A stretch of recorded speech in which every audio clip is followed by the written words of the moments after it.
আসসালামু আলাইকুম। ইতিমধ্যে খবর পাওয়া গেছে বাংলাদেশের যেটা প্রধানমন্ত্রী শেখ হাসিনা তিনি আজকে পদত্যাগ করেছে। প্রধানমন্ত্রীর পদত্যাগ তিনি ত্যাগ করেছে। বাংলাদেশ থেকে খবর আসছে যে বাংলাদেশের যিনি প্রায় 3 বারেরও অধিকবার প্রধানমন্ত্রীর পদ পালন করছে সেই প্রধানমন্ত্রী আজকে পদত্যাগ করলেন।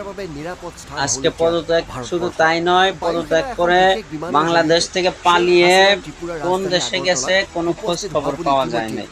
তো এদিন ডিক্টেটরশিপের সরকার কয়দিন চলে? আল্লাহর গজব এমনি আসে, কিন্তু ধৈর্য ধরলে আল্লাহ দেখায়। ডিক্টেটরশিপ আছিল শেখ হাসিনা। তো এখন আপনাদের নিয়মিত আরো খবর দিব। তো এখন আপনারা দেখেন সত্যি করে এখন বাংলাদেশের সরকারকে হয়তো দেখা যাবে। তো এই নিউজটা আমি আপনাদের বললাম এই জন্যই যে নিউজ আজকে ভাইরাল, প্রচুর ভাইরাল। ভাবলাম আমি একটা ভিডিও করি, আপলোড করি, একটু আপনারা সহায় হব।